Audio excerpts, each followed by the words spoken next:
Jack Fletcher, JF Boxing TV. I'm delighted to be welcomed on today by WBA featherweight world champion, Nottingham's very own Mr. Leigh Wood. Leigh, how you doing? All good, mate. All good. Life's been a bit hectic as of late. Very busy, but not complaining. You good? Yeah, really well, mate. First and foremost, how's the shoulder coming on? Making progress. I'm where I need to be. I'd like to take a few more steps forward, but I have to just take my time, kind of thing. But I'm on track. I'm aiming to fight in March. It was only 5 weeks tomorrow since my op, so still early days, really. I need to be punching by mid-December properly and doing all my weights if I'm on track for March. So hopefully all is well. I know that Matchroom have won the purse bid for Michael Conlan, Leigh Wood, first world title defence.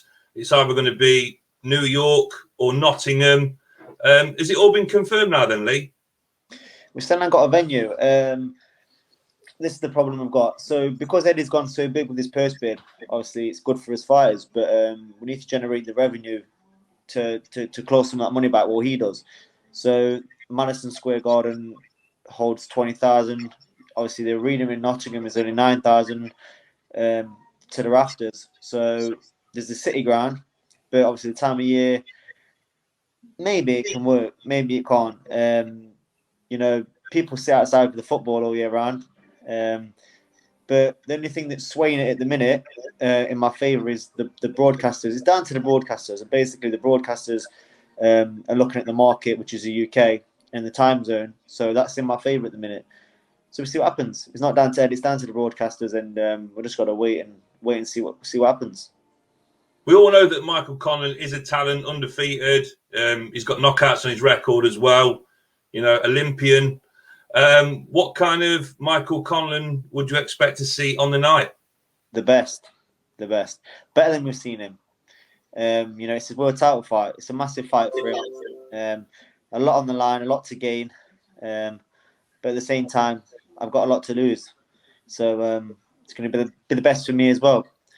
In my new gym, going from strength to strength, progression all the time.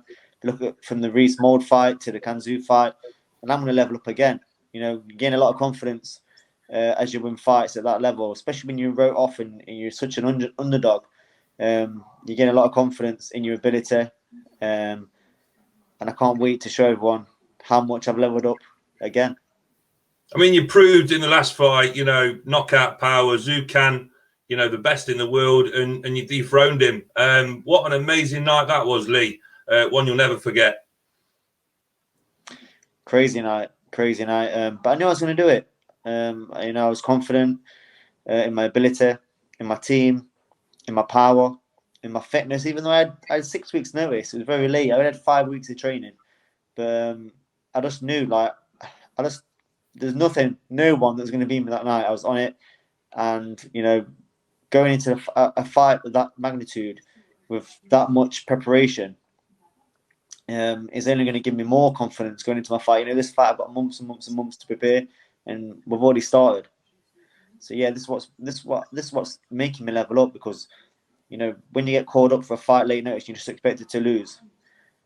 It can only be good. My team, like I said, Ben, changed the way I fight, changed my mindset, changed everything. How I look at boxing, my whole outlook on everything has changed, and just so thankful to Ben and Lee Wiley and Barry down there as well, all doing a fantastic job, and many more big nights to come. Looking at Michael Conlan and Zucan, completely different fighters. Does that mean when you get back into the training camp with Ben, the strategy for this fight is going to be a whole different kettle of fish? It always is. We approach each fight differently, because styles are different. Fight strengths are different. The weaknesses are different. The preparation for Reece Mold was completely different to the preparation for Zucan. It was a physical fight with Reece Mold, so I had a lot of sparring, a lot of heavy sparring. I was sparring welterweights, and it was hard, and it was like tussling and wrestling, and trying to suck up shots and block and make sure I wasn't making little mistakes where one punch can cost you a fight. So in that respect, it was completely different to the Kanzu fight. That wasn't so much about getting hard sparring. That was about getting the right sparring and implementing my right things to slow his output down. And again, with the Conlan fight, it's going to be different again.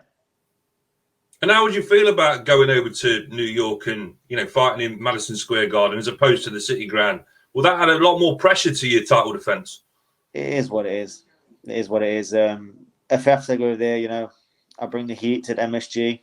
There'll be a lot of Irish there, so you've got to expect to be up against it. It's going to be quite hostile, but it is what it is. I boxed Josh Whale in Sheffield, and everyone was chanting Yorkshire, and they got right behind him. It don't make a difference after a few rounds. They start landing and start winning rounds. They soon be quiet. Soon quiet down.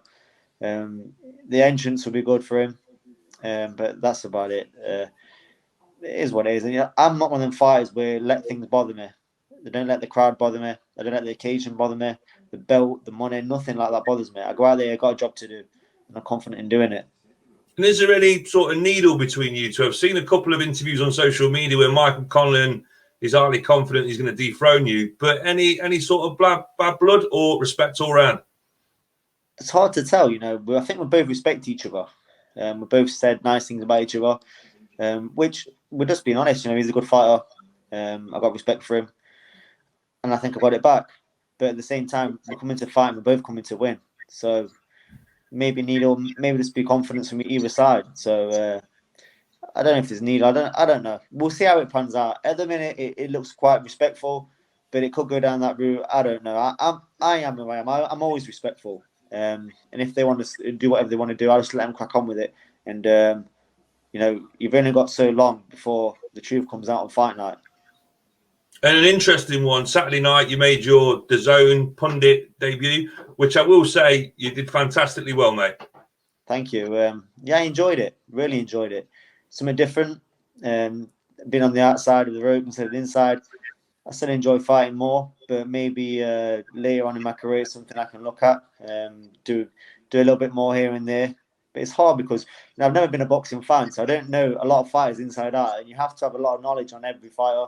And that's probably where I struggle. I need to watch more boxing. I need to be clued up with all the fighters, all the ages, all the weights, and I do need to brush up on that in the future. And let's talk about the shock defeat of Kid Galahad. Kiko Martinez becoming a two-weight IBF featherweight world champion. Kid Galahad went in there as a firm favourite. He outboxed him. He outfoxed him. He outclassed him for the first part of the fight. Then out of nowhere, big overhand right, straight on the button. And then he come out again and knocked him out cold. Like, what was your immediate reaction to that, Leigh? Shocked. So shocked. I felt sorry for him. He's a better fighter than that. He was winning the fight so comfortably, and I just thought he got a little bit complacent. It was too easy. Martinez set up that bowler right, and he threw about 5 or 6 straight rights, tap, tap, tap, then whipped it round the guard. It happens. It's boxing. This is what makes it so exciting. These upsets, people they're just constantly giving people a bit of shit, saying, "Oh, he's fighting him. It's a mismatch." But I'm guilty of it. I thought it was going to be an easy fight, and it just shows you can't overlook anyone. You can't expect anything, and boxing can be cruel sometimes. And have you had any communication? At the same time, that's not taking anything away from Kiko Martinez. He had to land that shot, and he had to finish the job, and he did it. So you can't take anything away from him. Congratulations to him as well. And have you had any communication with Kid after the fight? He's obviously going to be clearly devastated at what happened on the night. Yeah, I dropped him a message and that. As much as there's a rivalry, I would never kick anyone while they're down. I'll never say whatever, any bad words. I've been down there. It's a horrible place. It feels like your world's ended. So I know what it'll be feeling like because I've been there. Send him a quick message, and I'd like to see him bounce back from that. Now, this is your weight division. You're a world champion. Kiko Martinez, 2-time IBF world champion as well. You probably looked at that fight and looked at his skill set and look where you could sort of, make your moves on Kiko on the fight. And you probably, I'd say you quite fancy that fight at some point. Not looking past Michael Conlan, but get Michael out of the way and maybe sacrifice Kiko. I don't think I'll get a chance to. I think the rematch will happen pretty quick. I think Barry will respect him and not take any risks. He knows the danger that's in front of him now. And I think he will win the rematch if it happens. If he continues to box at featherweight, which I think he will. If he doesn't, and Martinez is knocking about, that's a fight I'd take. I'd jump at a heartbeat. A heartbeat, is dangerous, but if you know he's dangerous and you know what to expect, you know how to nullify him, you can make it an easy night's work. And what's the blueprint for Leigh over the next 12 months? Then obviously we've got Conlan, but like I say, you can't look past your next opponent. But what do you want to achieve in 2022, Leigh? I want that super title, the WBA Super. I've been given a lot of stick. In my eyes, I beat the champion. He's not been beaten in 9 years. Luis Santa Cruz hasn't boxed in 3 years, so I need to get through this for the next fight against Conlan, which I'm confident in doing. And then when I look at the Santa Cruz fight, that's if we don't get upgraded in the meantime, or we end up fighting me and Conlan and fighting for the super title. That's my main goal this year. This new year coming, 2022, is to get my hands on the super title. Then when I get there, we'll start looking around at other fights, unification fights, and possibilities. But like I said, I can't look past Conlan. And when are we expected to get an official announcement regarding this fight? Hopefully December. Okay. Good stuff. I can't wait. I can't wait to see it unfold. I thank you for your time today, Leigh. It's always a pleasure speaking to you. Any final words at all? Do you want to thank any sponsors, Leigh, while you're on? Yeah, I've got some great sponsors at the minute. Long-term ones. Blueprint and Oak Food Construction. Skinny Foods. I'm not sure if I've just got back from the gym, so give them a quick shout. He'll be buzzing with that, James. And obviously South Bank looking after me, and been some great nights down there watching the football and the boxing. Great venue for live sport, the best in fact in Nottingham. So just thanks to all them guys. Going forward, keeping me in the gym and keeping me chasing my dreams, and some big nights coming back to the city. Some very big nights, all being well. I want this fight to be in Nottingham, I really do, but it's not down to me. But I'm just thinking, if I have to go to MSG in New York, go there, do a number on him, and then in the summertime, who knows, we could have a massive fight, an even bigger fight in the sunshine.